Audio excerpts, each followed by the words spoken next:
Good afternoon to everyone, and thank you for joining us. My name is Stephen Small. I'm the director of the Institute for the Study of Societal Issues, also known as ISSI. And I'm a professor in the Department of African American Studies and African Diaspora Studies here at the University of California, Berkeley. Welcome to the first in this series of panels on Black mayors and leadership in the United States.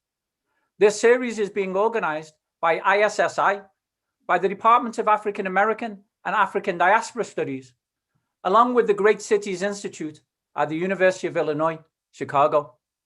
We are joined by a number of co-sponsors on campus, across California, and across the United States, and we are grateful for their support. The Institute for the Study of Societal Issues fosters innovative, community-engaged, interdisciplinary research on issues central to social stratification, inequality, and social justice. And at the Institute, we train, advise, and mentor the next generation of social change scholars to identify and collect empirical data to achieve social justice.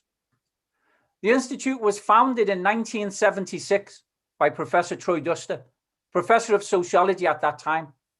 Its original name was the Institute for the Study of Social Change. Since it opened, more than 220 students have gone through ISSI. They've earned PhDs, and today they can be found working or directing programs at universities, foundations, and community organizations across the nation. And more than 70% of ISSI doctoral students are Black, Latino, or from other underrepresented groups in the United States. Professor Troy Duster is now emeritus professor, and yet he continues to support the Institute, both in spirit and in actions. We are deeply appreciative of Professor Duster for being an outstanding scholar, an innovative analyst, a visionary leader, and a champion of social justice. And today, the faculty, students, and staff at ISSI, and the many research units, departments, and individuals with whom we work, we all strive to emulate his contributions over more than 6 decades. And this series is in part a tribute to his work. Now, I'll turn you over to my colleague and longtime friend, Professor Teresa Córdova at the Great Cities Institute at the University of Illinois at Chicago. Professor Córdova will open today's event. And Professor Córdova, like myself, is an alum of the graduate training program at ISSI. And so it's a special delight for me to collaborate with her on this series. Thank you. Over to you, Teresa. Thank you, Stephen. It is indeed a great joy to collaborate with you on this series. And as you say, it is in part a tribute to our mentor and friend, Professor Troy Duster. And oh, and by the way, out of those 200 plus students, Stephen and I are his favorites. Of course, I'm kidding. It is also a tribute. The series is also a tribute to the house that Troy built, the Institute, as we fondly call it. Those of us who were raised in that house, including several of our panelists in this series, learned to appreciate the importance of analytical and methodological rigor, arguments based on evidence, and thoughtfulness about the implications of our research, especially implications for policy. It is fitting that we begin this series of conversations on Black mayors and leadership in the United States here in Chicago, the nation's 3rd largest city, and the city where Professor Troy Duster was born and raised on the South Side. In 1970, he published his first book, which was the same year that his mother, Alfreda Duster, published a book on her mother, Ida B. Wells. Of course, Chicago proudly honors Troy's grandmother, Ida B. Wells, for her steadfast fights against lynchings and presumptions of guilt. Professor Duster's first book, The Legislation of Morality, Drugs, Crime, and Law, is noteworthy here today because it is one of, if not the first books in the sociology of deviance that looked at race and the assignment of criminality. He demonstrated, for example, how drugs, crime, and law are epistemologically constructed to justify racial stratification, or what we can easily call structural racism. In his writing over the years, Troy continues to emphasize how ideas shape law and public policy. 50 years later, how crime and criminal justice are defined and then institutionalized through practices and policies matters and remains a critical topic for conversation for any civilization and a democracy. Somewhere in these conversations are pathways to build a more just city and society. It is in that spirit that we are gathered here today. We thank Professor Duster, son of Chicago, for being with us, and we thank his dear friend and ours, former mayor of Berkeley, Mr. Eugene Gus Newport, for also being with us. And I'm proud to say that back in the day, I was in Mayor Newport's administration as a member of the Planning Commission. We thank Lori Lightfoot, the mayor of the city of Chicago, for joining us for just an hour, but we're grateful for this hour of this conversation on criminal justice reform. We especially want to welcome and thank all of you for joining us for this critical discussion hosted by the Institute for the Study of Societal Issues and the Department of African American Studies and African Diaspora Studies at the University of California, Berkeley, along with the Great Cities Institute at the University of Illinois at Chicago. I am Teresa Córdova, Director of the Great Cities Institute and Professor of Urban Planning and Policy in the College of Urban Planning and Public Affairs. I am also Chair of Chicago's Plan Commission. We want to recognize our co-sponsors for this event, African American Mayors Association, National Urban League, the California Association of Black Lawyers, Charles Houston Bar Association, Litigation Division of the California Bar Association, Goldman School of Public Policy at UC Berkeley, Othering and Belonging Institute at UC Berkeley, Equal Just Society, City Club of Chicago, Executives Club of Chicago, the Chicago Community Trust, Metropolitan Family Services of Chicago, Communities Partnering for Peace, the Institute for Nonviolent Chicago, and Strides for Peace, and WBGO Radio in Newark.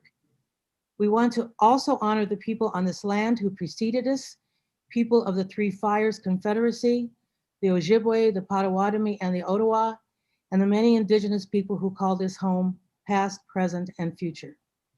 Today's event is being live recorded and all our wonderful guests will be muted for the duration of this program. We want to welcome and thank our incredible speakers today, our moderator, Cheryl Corley, National Correspondent on Criminal Justice from NPR, and panelists, Dr. Nikki Jones, Professor of African American Studies at UC Berkeley, Dr. Cid Martinez, Associate Professor of Sociology at the University of San Diego, and our very special guest, the Mayor of the City of Chicago, Mayor Lori E. Lightfoot. Now it is my pleasure to introduce the Mayor. She is the 56th Mayor of Chicago, sworn in when she was sworn in on May 20th, 2019.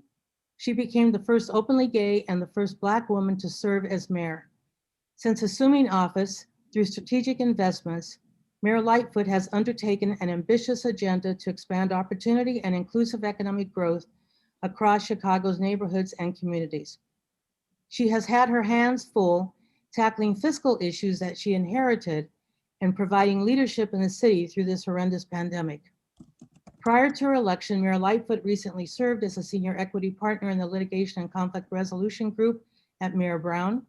Previously, she served as president of the Chicago Police Board, as well as the chair of the Police Accountability Task Force. Mayor Lightfoot also served as chief of staff and general counsel of the Chicago Office of Emergency Management and Communications, interim first deputy of the Chicago Department of Procurement Services, chief administrator of the Office of Professional Standards, and as assistant United States attorney. A native of Massillon, Ohio, Mayor Lightfoot has been a resident of Chicago since 1986 and lives on the northwest side with her wife, Amy Eshelman, and their daughter. Mayor Lightfoot, welcome. Thank you so much, Teresa, and thank you to all the organizers of this incredibly important conversation and series of discussions. I'm biased, of course, but I think mayors have a lot to add to the civic conversations that are really percolating across our nation. So I'm grateful for this opportunity. I want to give thanks to Cheryl Corley, who will be moderating our discussion, as well as our other panelists, Professor Nikki Jones of UC Berkeley and Professor Cid Martinez of the University of San Diego. I want to make sure that the context for my remarks are clear, and my views are informed by my life experience as a Black woman, as a sister of a formerly incarcerated brother, as a former federal prosecutor, a criminal defense attorney, a police reform and accountability expert, and now as the mayor of the great city of Chicago. I want to focus my remarks on an important element of criminal justice reform, and that's public safety. And let's start with some core principles around public safety. First and foremost, public safety cannot be a commodity only available to the wealthy and the well-connected. Second, public safety must be a reality in every neighborhood, in every city, period. And third, the rights and basic human dignity of all of us must be respected and protected.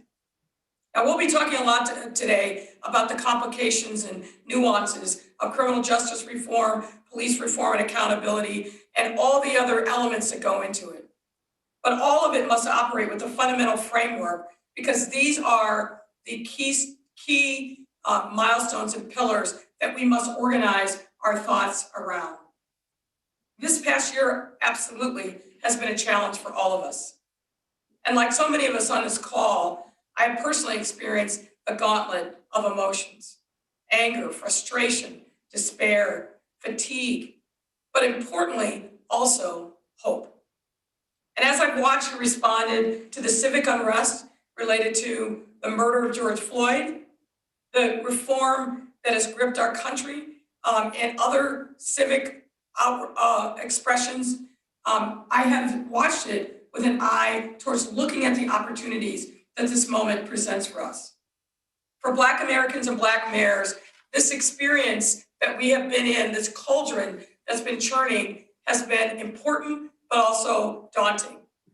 Our history, as we well know, is paved by racism and violence that stretches back to our original days, 400 years before. From the violence of slavery to the lynching tree, the billy club, and more. And we all felt the weight on George Floyd's neck, just as we in Chicago did with the murder of Laquan McDonald and too many others at the hands of police. Or in the stories of outrage inflicted upon us by corrupt police officers in my city, notably John Burge, who tortured murder suspects into confessions that landed many of them incarcerated for decades and losing their youth to a cruel criminal justice system. And it continued here more recently, this past December, when our city bore witness to a video of a Black woman named Anjanette Young, whose personal dignity was abused and violated when a search warrant was executed at the wrong address by officers who entered her home in error. I was elected 2 years ago on a pledge to ensure transparency and accountability in all things, and particularly when it comes to the Chicago Police Department. And what personally gives me hope in this moment is that none of us are here on this mission alone, and we have a tremendous opportunity. And at this moment of all moments, as difficult as it has been, it still presents us with the opportunities for reform that we could have only dreamed of just a few years ago. We are engaged in substantive conversations and taking decisive action, both here in Chicago, Illinois, and across the country, because of the moment that we are in. And it would not have been possible, even a year or two ago, to engage in these conversations and have this nationwide heft behind them that I think tells us there's no turning back. For me, this is a different time, a different place, and we are demonstrating on a daily basis that progress is in fact possible.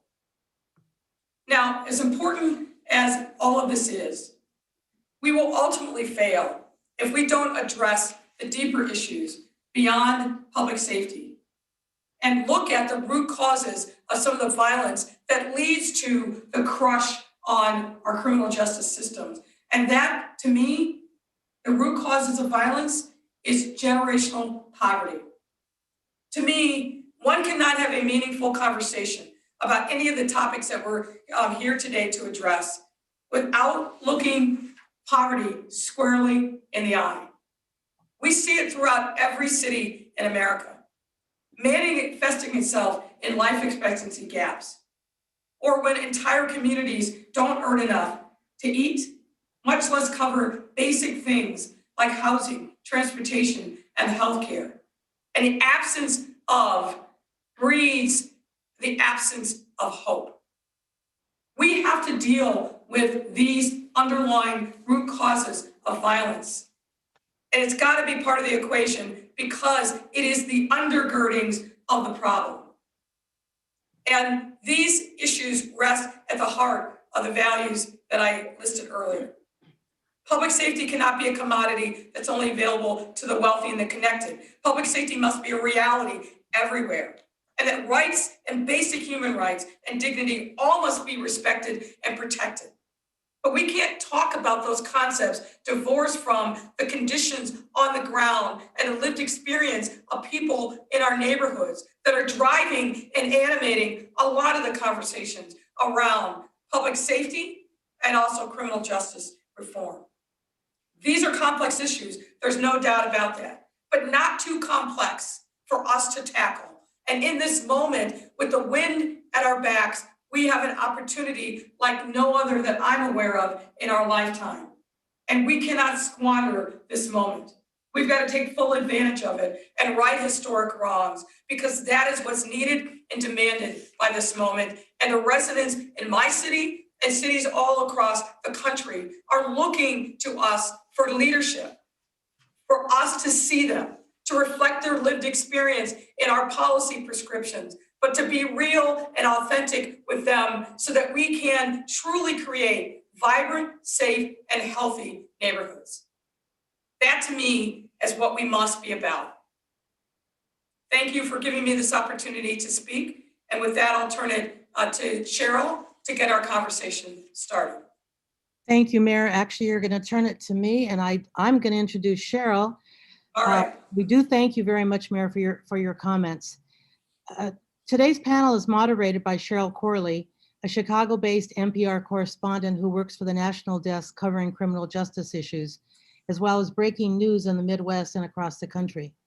Ms. Corley has received awards for her work from the National Association of Black Journalists, the Associated Press, the Public Radio News Directors Association, and the Society of Professional Journalists.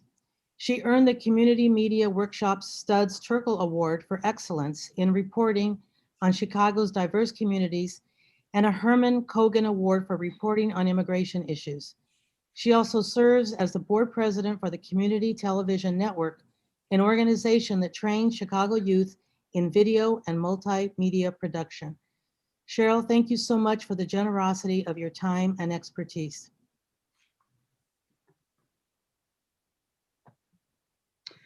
Thank you so much, Teresa, and thank you, Mayor Lightfoot, and also thanks to our hosts, the Institute for the Study of Societal Issues and the Department of African American Studies and African Diaspora Studies at the University of California, Berkeley, and to the Great Cities Institute at the University of Illinois, Chicago.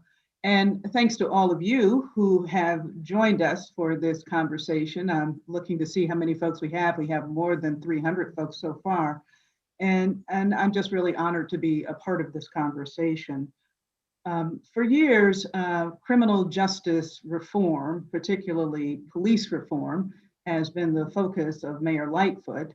And it's also been the study and the work of the two distinguished guests who are part of today's panel.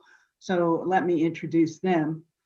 First, Nikki Jones is a professor of African American Studies at UC Berkeley.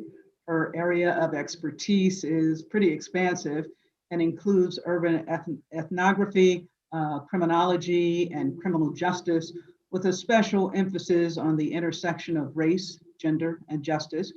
She writes about the impact of violence, policing, and the criminal legal system on Black people in urban areas, especially Black young people, and she is the author of 2 books, Between Good and Ghetto, African American Girls and Inner City Violence, and the other is The Chosen Ones, Black Men and the Politics of Redemption.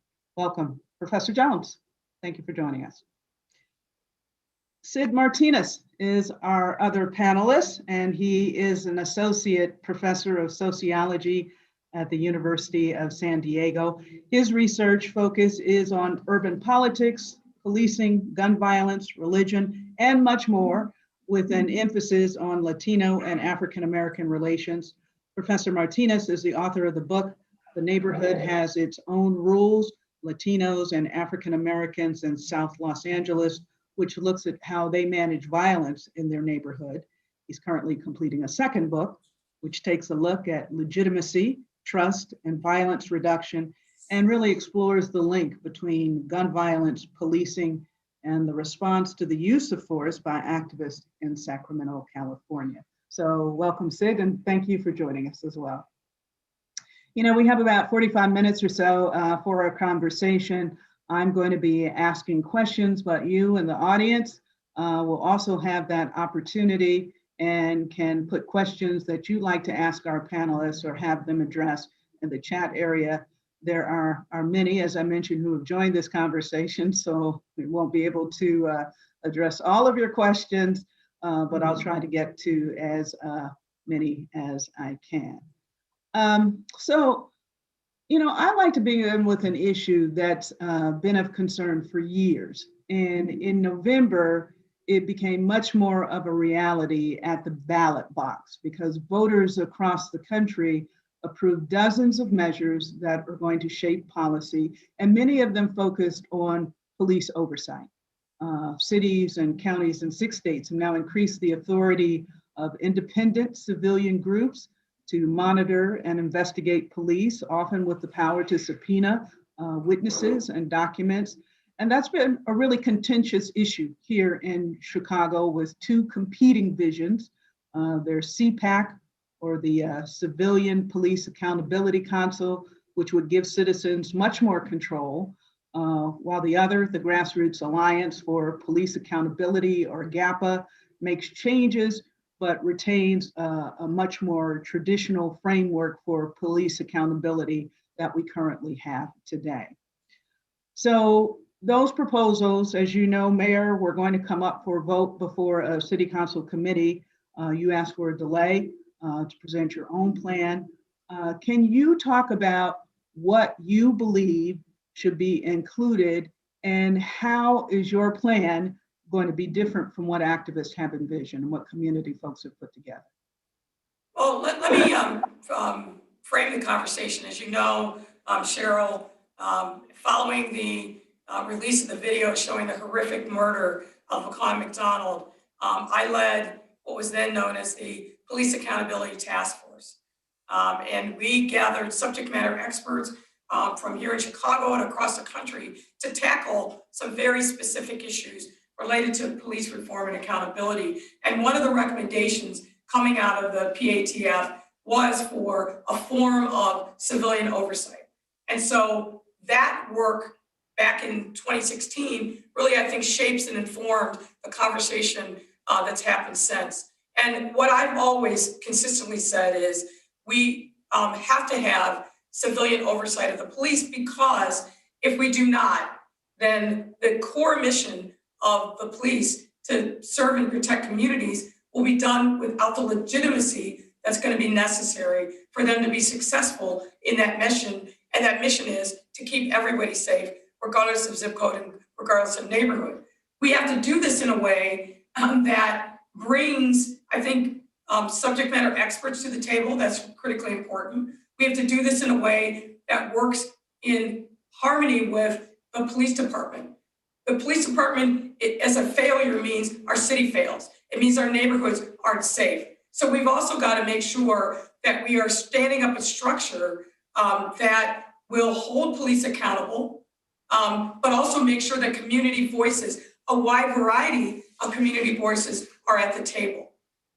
Harder to do in theory, in practice, than it is in theory. And so what I'm looking for is a oversight structure that gives ordinary residents an opportunity to participate. And I think one of the most important aspects of the civic experience, which is what kind of policing is going to be happening in neighborhoods across our city, particularly Black and brown neighborhoods, where many believe that they are disrespected and mistreated solely as a result of their race. So if we're going to bridge that divide, which I think has got to be one of the key goals and objectives of civilian oversight, we've got to do it in a way that brings community voices to the table, but also helps bring the police to the table as well to work on those issues of common interest. That's critically important to me. As you know, the delay caused quite an uproar in the community by community folks and activists who have been working on this for years, who would say that they incorporate a lot of what you're speaking of in their proposals. So what do you say to these activists who feel? Well, look, here's what I would say is this. This is going to be one of the most public policy initiatives in probably decades, really recalibrating the relationship between the people and the police. We've got to get this right. And candidly, some of the proposals that were going to be voted on at that time had significant holes in them that didn't answer critical questions like the structure of governance. What is that going to look like? What is the pathway to get there? What are the issues regarding policy and who makes those decisions? There were still a lot of unknowns in those policies that were going to be voted on. And call me silly, but I believe that public policy, when it goes to a vote and is going to become the law of the land, can't be with a lot of the key decisions TBD, to be decided later. They need to be decided now. They need to be debated in a public forum and not have a check the box circumstance where we say we're doing something, but we leave much of the hard work to be decided at some later time. And that's what my concern was with the proposals that were going forward to a vote. And even now, there's still a lot of discussion going on about the nuances, and importantly so, about the nuances of what that civilian oversight should look like. But what that tells me is there's more discussion that needs to be had, and I think that that's important. This is going to be one of the most important policy decisions that is made by the city of Chicago in decades. We need to make sure that we allow the time for key decisions to be ironed out, to be crystal clear, so that we are actually setting these proposals up for success and not failure. I want to bring our professors into this conversation because, Cid, you argue in your work that for change to occur in neighborhoods where violence is so prevalent that people really need to get involved and involved politically. So to both of you, what kind of say should the community have when it comes to police oversight, and how should their ideas be regarded? Like me to go first, Cheryl? Yeah, go ahead, Cid. Okay. Why don't you start? Yeah, that's an important point I make in my book, and most of my work is focused on South Los Angeles, and there's a lot of parallels with South LA and some parts of Chicago, particularly the South Side. But in my book, I talk about meaningful participation, and this is where residents have a say in the way policing is in fact implemented. For me, I think the two things are really important to have effective policing that is fair and just. And the first thing is accountability. This is what Black Lives Matter, this is what the bulk of protests have been demanding. And I think that's a challenge. That's a challenge for city governments, because when we talk about accountability, we're talking about firing police officers for misconduct, right? Or punishing them.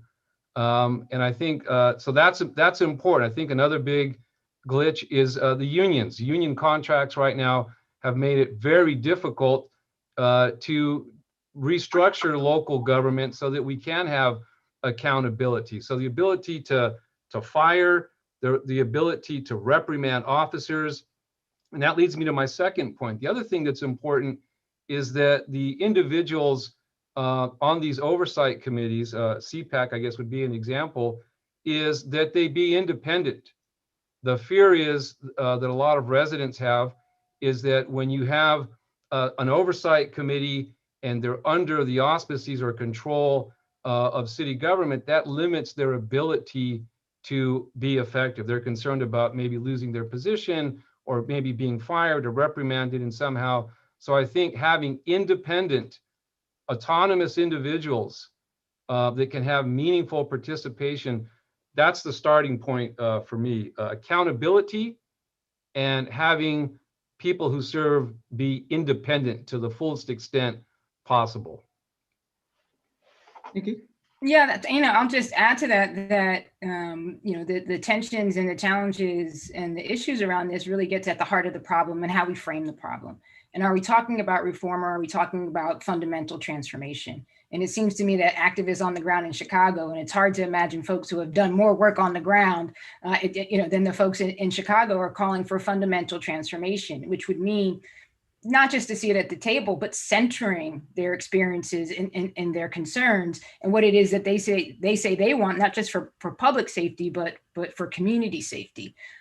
So the idea that, that to borrow from the language of the mayor, that there has to be some harmony at the start between the community and the police, when one, we know that doesn't exist. And two, and I know Cid can speak to this a bit more, the police certainly haven't earned that harmony yet. And that's part of what this process is about. Once you have the police at the table and your goal is to be in harmony, then, whether it's intentional or not, people tend to defer to the interests and concerns and power of the police, which then takes the power away from the community. So the real transformational potential here is I would say with the first group, and not knowing that the details of each plan, but the one that provides the most power to the community, centers the community, and actually holds the police accountable to the community. And the last thing I'll say about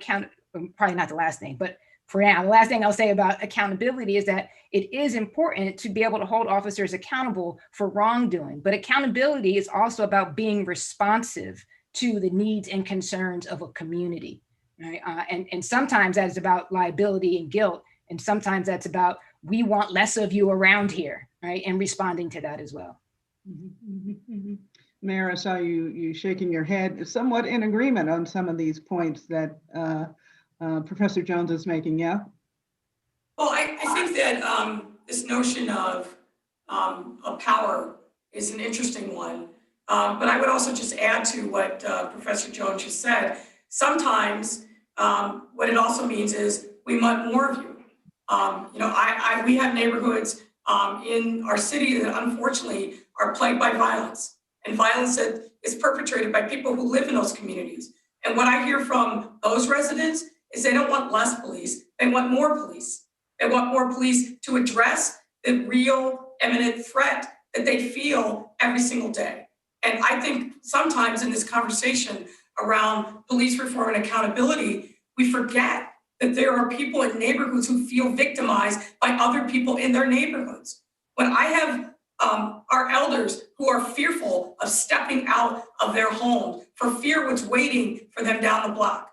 When I have young people who are in their homes and just enjoying their life, but a stray bullet comes through and claims their lives, that also has to be part and parcel of the discussion. And I think Professor Jones is right. If we look at the history of policing in this country, the police have not been the friends of Black and brown and immigrant and LGBTQ and a lot of other vulnerable communities. But we've got to find a way to bridge the divide.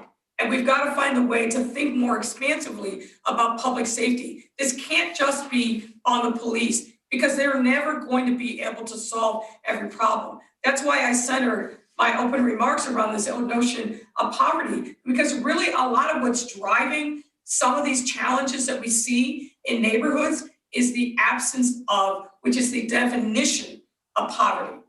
And so giving power to the people means bringing healthcare, bringing jobs, bringing a pipeline to a different kind of future where, particularly for young Black men, it is not preordained that they are going to die early, go to jail, or man somebody's corner spot.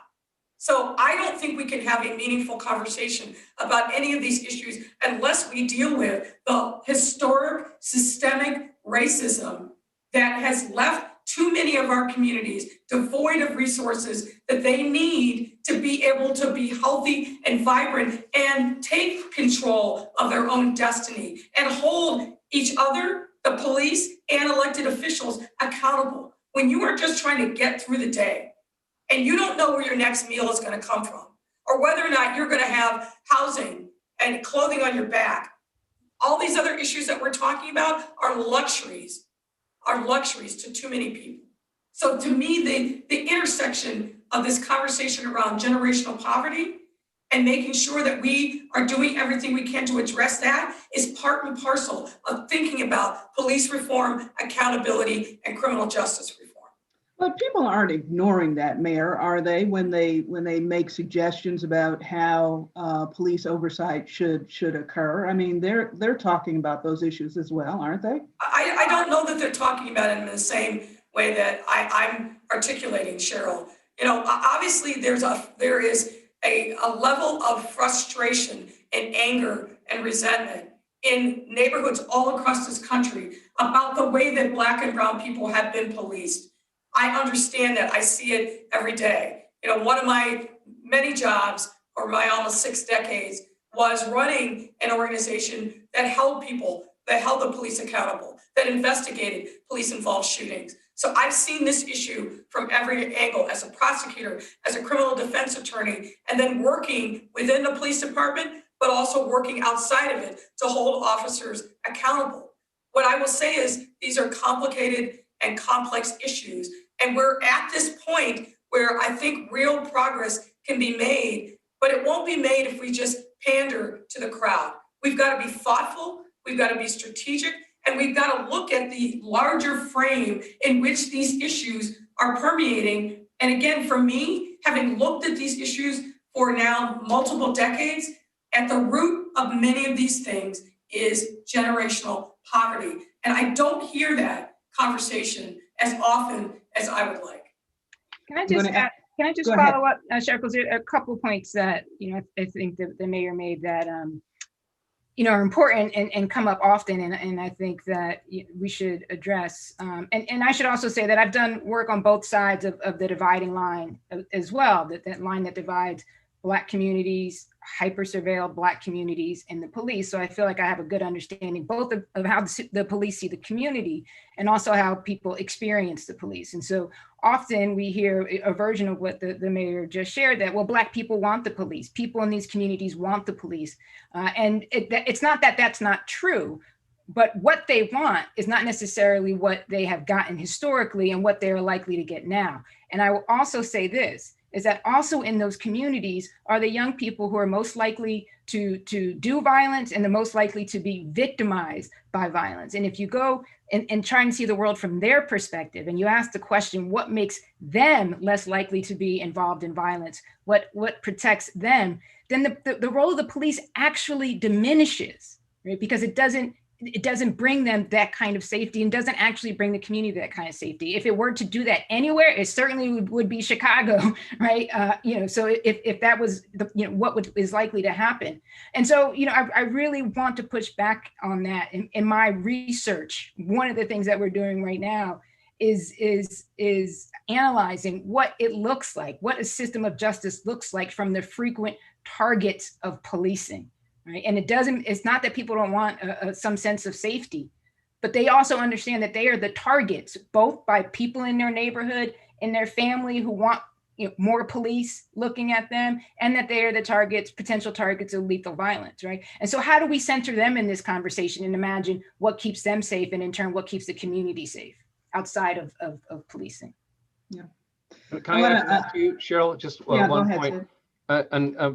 Thank you, Mayor, for mentioning the importance of the voices of the communities that are affected by the violence, right? We don't hear enough about their concerns. We don't hear enough about poverty. And I think this is an important moment because, let's not forget that, we're coming close to the death of George Floyd, that a lot of the protests that we saw were a direct result of his killing by the police. And so there was a lot of reforms. A lot of the changes I'm sure that you're recommending are sort of in light of this as well. But there's a certain danger that we have to be careful of right now, in my view, which is there's a spike in gun violence across the country. Chicago's not the only city. People like to pick on Chicago. I tell people, Chicago's not the most violent city. Look over to St. Louis or to Kansas City, right? So what I'm getting at is we have to be mindful that a lot of the reforms, some of them that you're proposing, are going to be questioned or challenged on the basis that, well, gun violence is increasing. We can't provide or think about alternatives to traditional policing because people want to feel safe. And so I think it's important to keep those two things in mind, that if we're not careful, we could end up with traditional suppression-oriented policing that got us to this point to begin with. I want to bring in a question from our audience who says that Monique Schlichtman, pardon me if I'm not pronouncing the name, but Monique says that poverty is key to many of the crime issues that we are seeing in Black and brown neighborhoods. However, poverty has deeply seated roots that can't be fully mitigated during a mayoral term. Whatever policies you institute will take time to see its impact. Crime, on the other hand, is something that has immediate impacts that are felt, seen, and heard in the immediate term. She says, take carjacking, for example. So how do you balance the longer and more involved work addressing issues of poverty while also having a balanced yet effective response to crime? I think you have to do both. I think you have to do both simultaneously. You can't just do one and not the other. And what we've historically seen in public policy at the city level is dealing with the immediate problem, suppressing the crime, hiring more police, putting more police in neighborhoods, and seeing the crime pattern subside. But what we haven't done is look holistically at the entire public safety ecosystem and looking at these root causes that I keep talking about and really view what's happening in neighborhoods through a public health lens.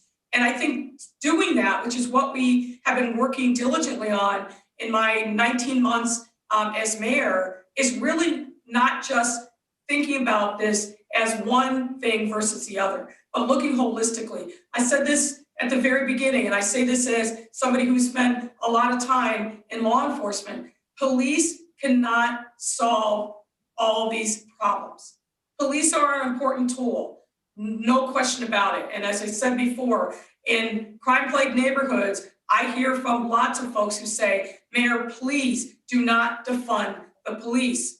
But what I also know is that if we don't make those critical investments in our young people from the earliest possible stage, now, not sometime later, but lay the foundation for that work now, we are going to be constantly in this cycle of violence, this cycle of illegitimacy of the police, and we will accomplish very little. So making those kinds of investments to start to address what these seemingly intractable problems is absolutely critical. And that is absolutely, in my view, one of the lessons coming out of the pandemic. We can't keep kicking the can down the road to these generational problems, whether it's poverty, whether it's healthcare disparities, whether it's life expectancy gaps. The pandemic has exposed all of these things in bold relief, and I think giving us an opportunity, but more to the point, an urgent clarion call to address these issues. And they all, to me, are interconnected with this notion of how do we build safe, healthy neighborhoods, and thinking about public safety in a very different way than what we have historically. This is the moment for this to happen. And can I just add to that, just to expand on it a little bit? I agree that we have to address these issues simultaneously.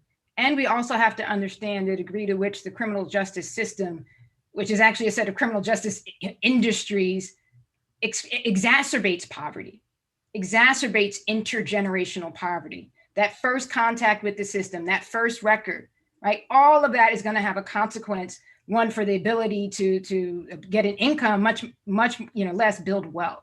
And so if we don't understand that, we are going to be addressing simultaneously and not actually getting at the root of the problem. And if we don't understand the degree to which in cities across the country, budgets that go in a disproportionate way to policing make it very difficult for cities to address the persistent problem of poverty. So we really have to understand the way that these are deeply, deeply intertwined. Just to highlight the point that the mayor said, so if you're taking a public health approach, then invest in a public health approach, but that's going to require that cities invest less in policing. I have to strongly disagree with that. These are not binary questions or propositions. It's not an either or. It's got to be both. Obviously, every city, every mayor that I know across the country is looking at the amount of investments that they're making in policing. But they're also, like me, making the kind of investments in affordable housing, in mental health, in our youth, in violence interruption. So it's not an either or proposition. And I just have to push back at any notion that it's one or the other. It's not. It's got to be both. Well, That's the reality of being a mayor and being able to govern and address the whole range of challenges that we are facing in an urban landscape. It can't be either or. It's got to be both. Well, I think that brings us to the whole issue of what the protests have been about when this whole phrase about defund the police has come up, right?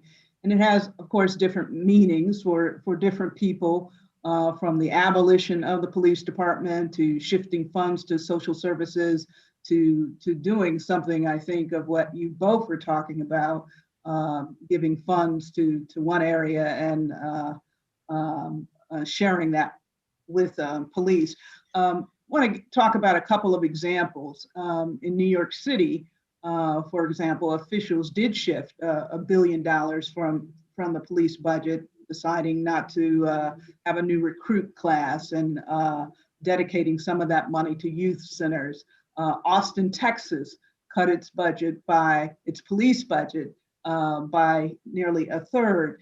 And I think one of the most ambitious proposals being suggested now is coming out of Ithaca, New York, where the mayor has said, let's have armed public safety workers who would investigate crimes and unarmed community solution workers to deal with other issues.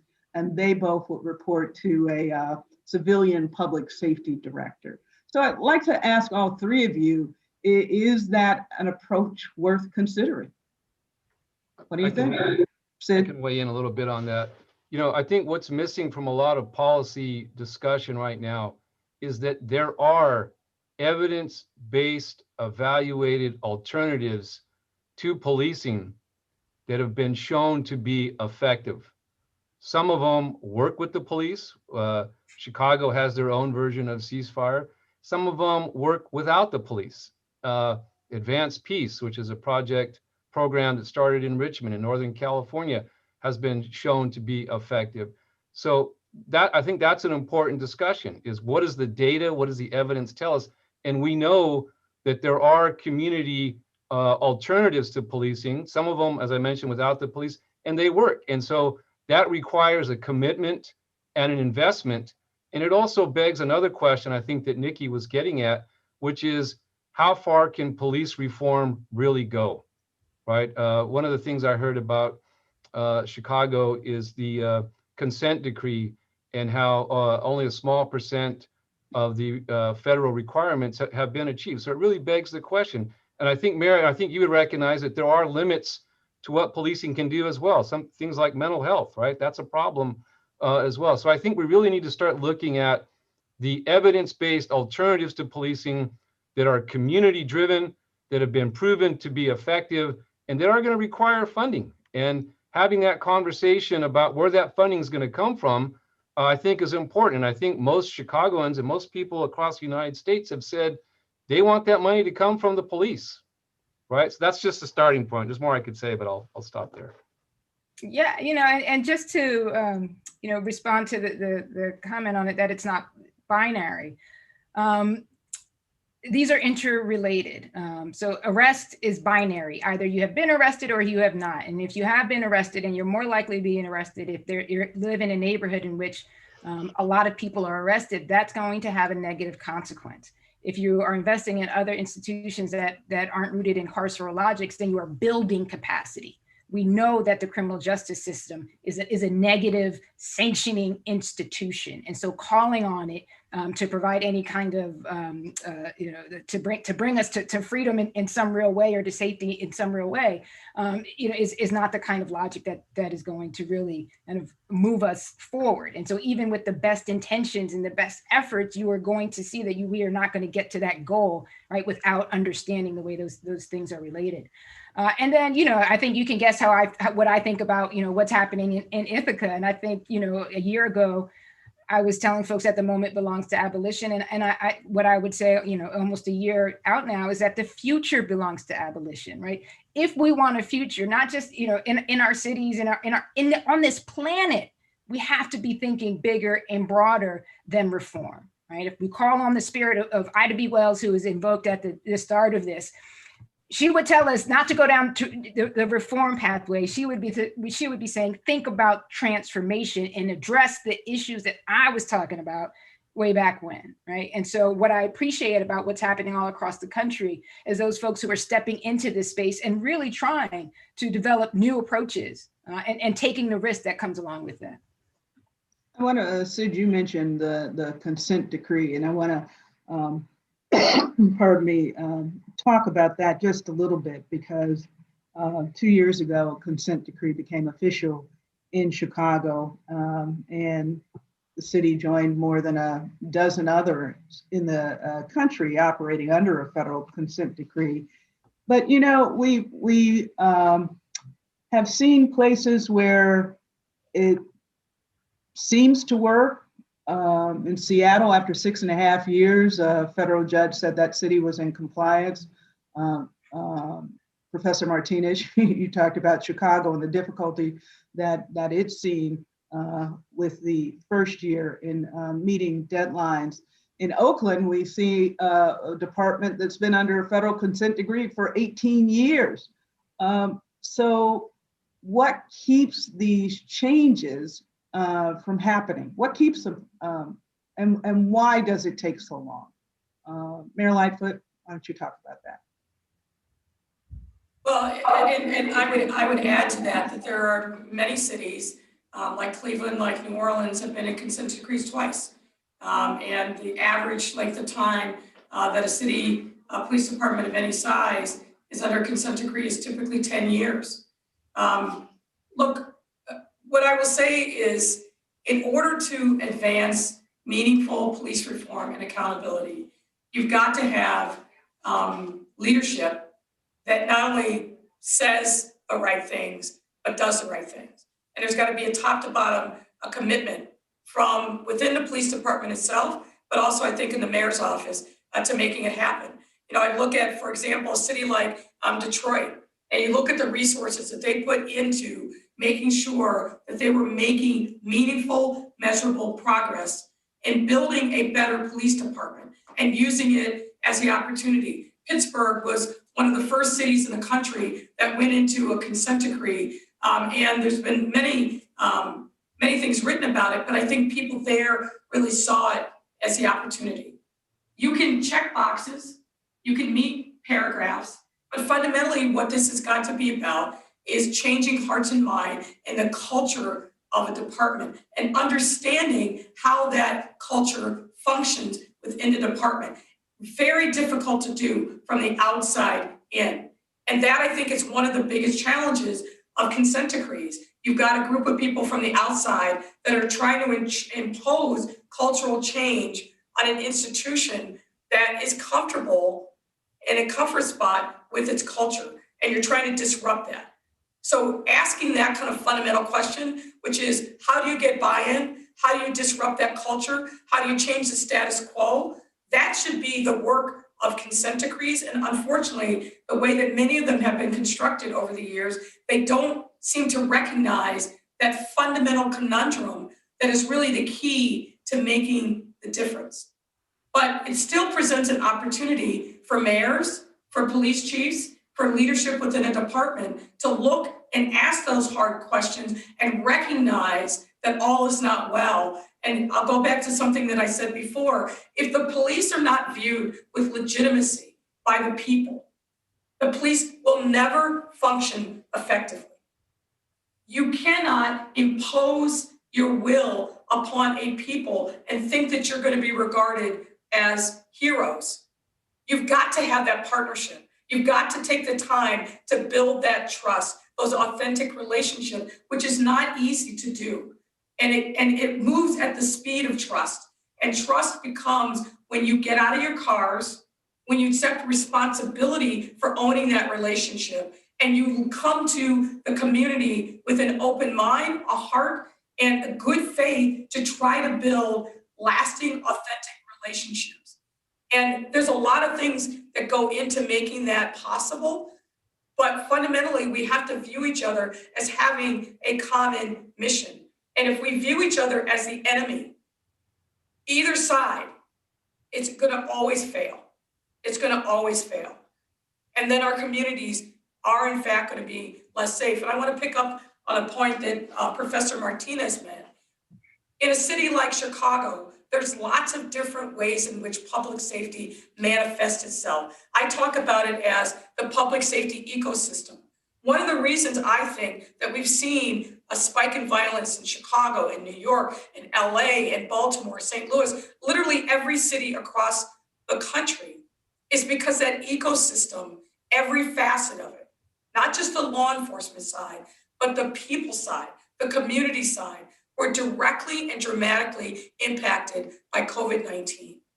So I think as we now move into the end of the first quarter of this new year and look at what the future holds, we've got to think about how do we rebuild that community side of the ecosystem so that it's strong and robust and is a counterweight to the pure law enforcement side of the public safety ecosystem. That's critically important. And that's really why I think we've seen this huge spike in violence. And particularly among our young people, with schools shuttered and remote learning being a mixed result. These are kind of the fundamental issues and questions and challenges that we've got to meet if we're really going to move forward and make communities safer. Can I respond to that, Cheryl? Yeah, go ahead. I mean, as a sociologist, I've studied the importance of trust. This is what my current book is about. And in the prevailing literature really emphasizes the importance of community trust for reducing violence. Now, in some of my current research, I found something that I think is not just particular to Sacramento. I mean, if you talk to a lot of Black and brown folks, what I'm about to say, it's pretty widely known. And what I discovered in my research is it turns out when we compared the police department with the community in terms of trust, the police had higher levels of distrust compared to communities. So I think what's missing in the narrative is taking a critical look at police trust. And that's very difficult to do because we don't get inside police departments. I was fortunate because the police department that I'm looking at, they're also under voluntary DOJ supervision. And so they wanted to show transparency. But what I suspect, Mayor, and you can tell me what your thoughts are on this, that if we were to compare the police department with residents of Chicago, that there might be higher levels of police distrust in the department. And I don't hear enough people, policymakers, even my own colleagues, talking enough about that. So there's more that I could say, but I really think it's important that we start to talk not just about community trust. I understand it's a two-way street. I get that. But we need to address systematic police distrust, which I'm just going to say is probably rooted in a whole bunch of other things, probably systemic racism as well. I'm sure there's correlated. I haven't gone that far, but I'll stop there. You know, we're at the. Can I just? Just Professor to add Jones. to that, because I think that's such an important finding from Professor Martinez's research, because it puts more of a burden on us to explore what's happening in policing rather than ensuring or encouraging a community to build up their trust in an institution that has not yet earned their trust. And I'll just say from research that we've done, we've seen something that complements Professor Martinez's research in interviewing police officers. And we know that, from a recent Pew Research poll, 56% of officers believe that you should be more aggressive in certain neighborhoods. And certain neighborhoods is racially coded language, we can imagine, right, for Black and brown neighborhoods. And what we found in our work interviewing officers about how they think about their job, they think about race and space differently. So people, right, in different places, they police differently, and they think that they should do this because that is what is required of a professional police officer. That is the expertise of policing, and this expertise is passed on from the academy, field training, direct experience, vicarious experience. So when we talk about reforms that want to address culture, I don't think that we understand how deeply embedded these racial logics and systemic racism is in policing and the ways it's continuing to do the work that it's always done, which is why people push back and say we have to do more than that. We need to think about more transformative responses. Mayor, I know we only have you for a limited period of time, so I just want to ask maybe one or two questions before you leave, and then we'll continue the conversation with our esteemed panelists. But since we're talking about trust and the policies that maybe can generate trust, perhaps, Mayor, you announced yesterday the changes you want made in how police obtain and execute search warrants. That, of course, in response to the botch raid at the home of Anjanette Young. For those who aren't familiar, that's a Black woman who was left naked and handcuffed as she repeatedly told police that they were at the wrong house.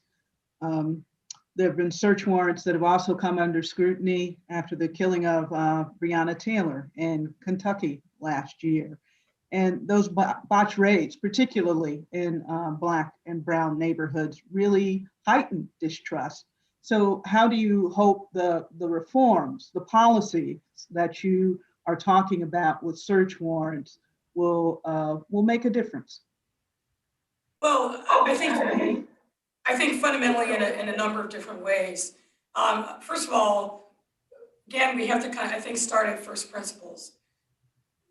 Being able to go into somebody's house and violate the sanctity of a home is a major issue, right? That is something that our Constitution allows, but only in very limited and specific circumstances where there is an articulation of probable cause, meaning that there is a heightened sense that evidence of a crime will actually be found in that location. I'm trying to simplify this for the non-lawyers. And that's got to be approved by a judge. My hope is with the changes that we announced yesterday, we will accomplish a number of things. Number one, we will reinforce to officers that no matter what the circumstances are of a search warrant, that the people within that residence absolutely must be treated with dignity and respect. If you look at the written policy that is now out for a public comment, the very first substantive paragraph re-emphasizes the dignity of human life and mandates to our officers that must be respected. You can be the most dangerous criminal who has murdered someone, and we're going into your home to arrest you and find evidence of your crime. You still are deserving of basic human respect. And that is going to be core to the new policy and the training that's going to be implemented. We've also heightened the supervisory responsibility before a search warrant can even be presented to a prosecutor and a judge. A new level of supervision has to be approving that search warrant, meaning the due diligence must be done to ascertain the understanding of the factual basis for that search warrant. And that high-level ranking exempt member, we call them, so that's like a high-level supervisor, has to sign off on that. So there's a level of accountability now that didn't exist before. And in the event that we had a mistake is made and there is a wrong raid, which is now defined in policy, two other things are necessary. One, an immediate investigation must be initiated, and that court that approved that search warrant must now be notified that there was a wrong raid that happened. That, I think, provides an even greater level of scrutiny and accountability. So there's a number of other elements to the policy changes that we announced yesterday, but fundamentally, it's making sure that our officers understand that a search warrant isn't just standard fare. You're going into someone's home, and an exception that should be narrow and predicated on clearly delineated and facts that are supervised by a high-ranking member of the police department, so that we can make sure that there's scrutiny on these search warrants before they happen, that body cameras have to be on, a female officer has to be part of the team, so that we are documenting what the interactions are with individuals in those homes when a search warrant is executed. There's more work to be done, to be sure, but I feel like we are headed in the right direction with the changes that we announced yesterday. Professor Martinez, you take stock of police encounters in high surveillance neighborhoods, and your work is also about legitimacy and trust. So from your studies, we talk about policy changes and how they're going to impact folks and the reforms that we hope will make a difference. How have these policy changes, and have you seen them kind of trickle down to the street, and what kind of impact have they had on the relationship between the community and the police? It's a very fragile time right now, and I think policing is very difficult. And I know that this must be a very tough time for the mayor right now. Some small things, for example, dealing with the mentally ill, how they're patrolled and how they're treated, can enhance legitimacy for the police department to some extent. But these things are quickly undone. As actually this one articulate captain told me one time, for every positive thing that a police department does, it can be undone 20-fold for one bad thing, right? So I think really the issue here is going to come back to accountability and use of force issues. So I think of the Supreme Court decisions of Tennessee versus Gardner and the Connor case. And so at the federal level, we don't really have good standards in terms of use of force. And until we address that particular issue, these kinds of changes, I think in the short term, or they're small steps that can be useful. But at the end of the day, the protests are going to continue. The abolition movement's going to continue until people start to see accountability and community control of the police. Mayor, do you have time for one more question? Sorry, sure. Okay.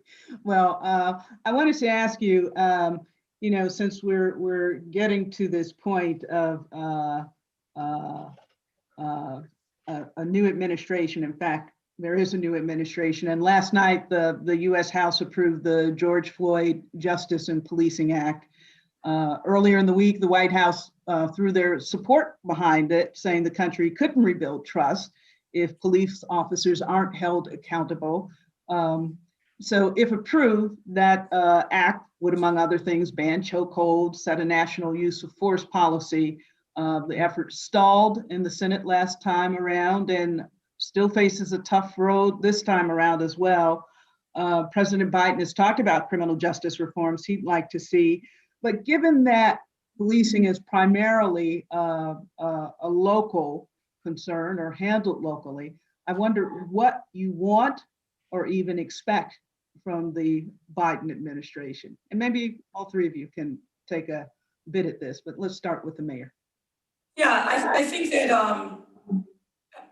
there are some things that the federal government is uniquely situated to do to provide supports that essentially disappeared over the last 4 years. that I hope get rebuilt with the Justice Department in particular. So I think that there are things that can provide more support for training and more support for community community alternatives to policing. We've kind of skirted around these issues, but when we think about things like, for example, certain mental health calls, right? We train our police in a lot of different techniques, but they're not going to be as well trained as a social worker, as a drug addiction counselor, as somebody who specializes in dealing with the homeless. And so providing supports to cities to really be able to build out the infrastructure for these alternative models of response to community needs is something that I think will be critically important from the Biden administration.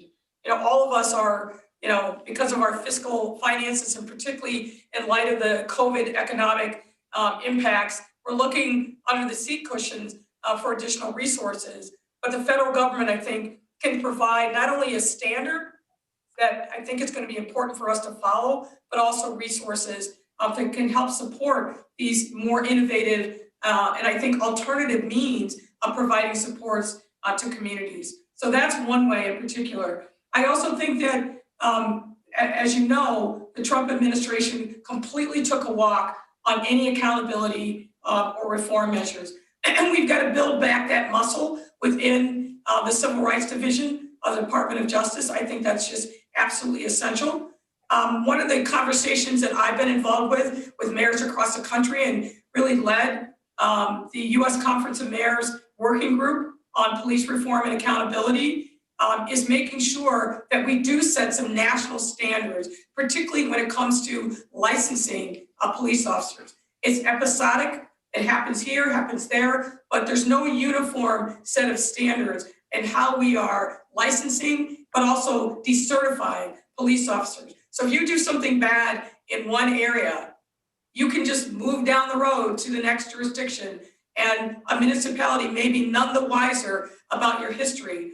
That shouldn't be possible anymore. But the only way that we're going to obviate that from happening is having some national standards. So those are some of the conversations that myself and other mayors across the country are engaged in with the Biden administration. And I think there's a receptiveness, particularly looking at the people that have been proposed for these critical positions within the Department of Justice, that we're going to see a change. Now, of course, the one caveat is we got to make sure that these people actually get confirmed. And some of the attacks on the Biden nominees, many of whom I know well personally, are so misplaced and unfounded. It's the grossest form of partisanship. But I'm confident that if we work hard and really push forward, we'll get these people confirmed and we'll start to see a sea change in a way in which the federal government works in concert with local government on a range of different issues that I think really inform this conversation around police reform and accountability, but also criminal justice reform. Professors, before I have you answer, I know the mayor, you have to go, so I want to just say thank you for your time and for your attention and for sharing your vision about policing and criminal justice in the city and beyond. So thank you. Well, thank you for having me, and thanks to the other panelists for, I think, a really terrific and robust conversation. Thank you, Mayor. Carry on. Thank you. All right, we will carry on. Thank you. So, Professor Martinez, why don't I begin with you? What are you hoping comes from the federal government when we talk about police reform? So there's at least three things that I think are important. Number one, and the mayor mentioned this, having national use of force standards, I think is very important. There are hundreds of police departments that have their own standards of force. And now what's happening, we haven't really talked a lot about this, but increasingly Black and Latino folks are getting pushed out of urban areas because of gentrification. And we're going into suburban areas that are mostly run by, these are suburbs that maybe used to be all white. And so the police department is sort of upholding those ideas about race when we see Black and brown folks go into those neighborhoods. Number two, I think this is a great opportunity for the Biden administration to invest in community alternatives to policing. And this might be an opportunity for the president to sort of provide direction, leadership, and funding about having forms of police that are community driven without any police influence. And I think that's the wave that we're riding right now in this post George Floyd era. And then number three, this is something that I wish we could talk more about, but I think January 6th at the Capitol really showed the extra legal way in which police departments have been operating since slavery.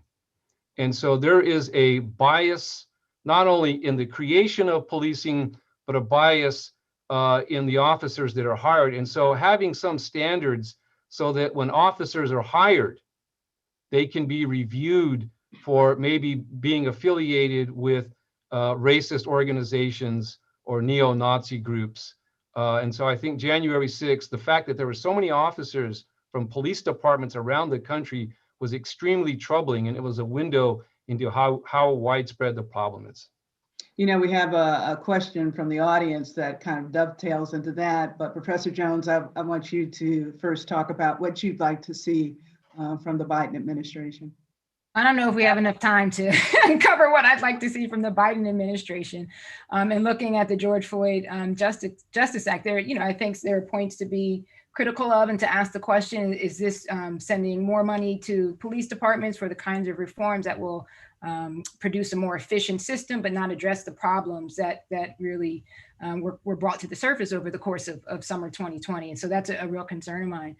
The point that Cid just made about the potential of the federal government to move funding to community-based alternatives, and not just community-based, but community forward. So allowing, again, to go back to what I said at the top, centering community self-empowerment, right, and direction, I think is really important. And we think about how COPS funding has been used historically, is to hire more cops. And so perhaps this is an opportunity to be more creative with the kind of funding that the federal government provides. But I also want to pick up on what Professor Martinez said about January 6th. And so what I think we need is a task force or commission, or however you phrase it at the federal government, looking into the role of white nationalism in policing in its extremist forms. And we've had reports before January 6th, over the last decade, actually, that warned us about the increase of white nationalists in policing, infiltrating policing. But we also have to think about why it is that policing as an institution is a welcome home for white nationalists, why it provides cover for white nationalists, and really elevating the conversation around white supremacy in policing, certainly systemic racism, and the role of advancing this project of white nationalism, as the FBI is telling us that domestic terrorism is one of the kind of priority issues or concerns now. All right, so the question from the audience that I think touches on the comments of you both, it says from Monique, and Monique, I'm not going to try your last name, but she says, when considering police accountability and policing, do you think it would be an effective measure to give financial penalties for officers who violate their duty? For example, should an officer have, if an officer has an incident of excessive force, would it be effective to reduce their pension or have them lose their pension? What do you think? So I think this is a great question, because it brings us to something that we haven't talked about yet, but is related to what I was just saying about some of the white nationalism. But the role of police unions in protecting police officers for wrongdoing. I think that of the many things that came out of the uprisings over the summer was, one, the attention to police budgets that everyday people didn't really pay attention to, and our understanding, elevating our understanding of the role that police unions play in protecting police from any kind of discipline. So we can imagine, when it comes to accountability, a set of things that ought to happen. But if there are these protections in place first from the law, and then from the police unions, it's going to be very difficult to get actual accountability.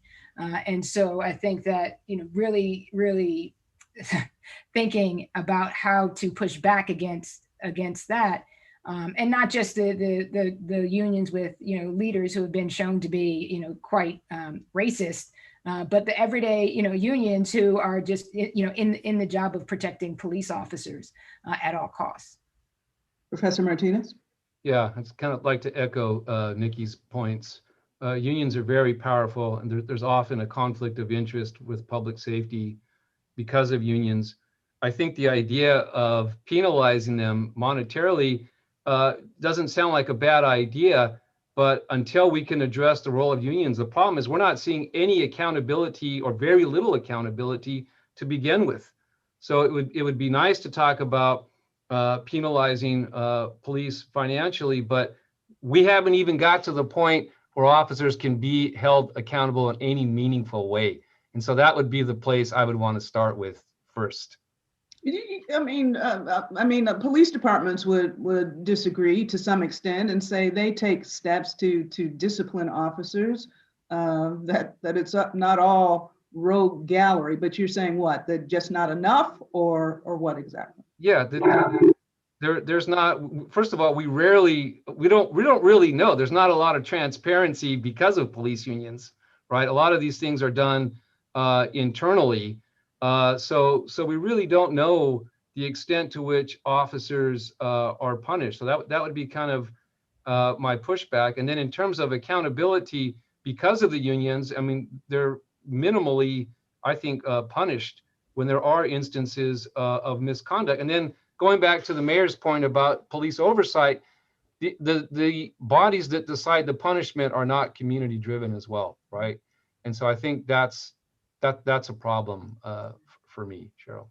And I would say that police chiefs would actually say that often they feel as if they're quite limited in what they're able to do. So we think about the awful case in Rochester, New York, where a 9-year-old girl was pepper sprayed. The mayor came out and said, "This is awful, it shouldn't happen." The interim police chief came out and said, "There's no way I can justify it." And both said, "There's very little that I can do about it." Right. So the mayor and the police chief, because of the protections that are provided for police officers when it comes to disciplinary cases, either because of department policy or unions or police officer bill of rights. Right. So there's a good deal of investment in protecting officers. You can also add insurance companies into that who pay out the settlements that come from disciplinary actions. And so, I think understanding the web of protection that exists to protect the police from charges of violence, and to think about that in contrast in relation to how little power, right, that the community has to actually hold police accountable, and then how do you recalibrate that? You don't recalibrate that by bringing them on, equal footing around a table, right? You have to provide the community more power, right, to hold the police accountable to their needs and concerns. Which brings me back, I guess, to my first question, which was, what kind of accountability system are we going to have in the city of Chicago? A question I think that will be answered down the road. And with that, we're going to have to bring our discussion about policing and public safety and criminal justice to a close. I would be remiss, though, if I didn't mention that Illinois lawmakers approved and the governor signed a huge package of criminal justice reforms that makes the state of Illinois the first to actually abolish cash bail, along with other measures, but that's another story and for a different day. Yes. All related. Yes. But this country's divisions over race, criminal justice, and policing have long been significant challenges, and addressing those issues in this conversation, I think, is so important to have, especially during a pandemic. So I want to thank you so much for being a part of our panel today, Professor Nikki Jones, Professor Cid Martinez, and Mayor Lori Lightfoot. And thanks to all of you in the audience for joining us as well and for your questions. I'm Cheryl Corley, and I'm going to hand the program back over to Teresa Córdova, the director of the Great Cities Institute, who's going to close us out with a few updates. Thank you so much, Cheryl.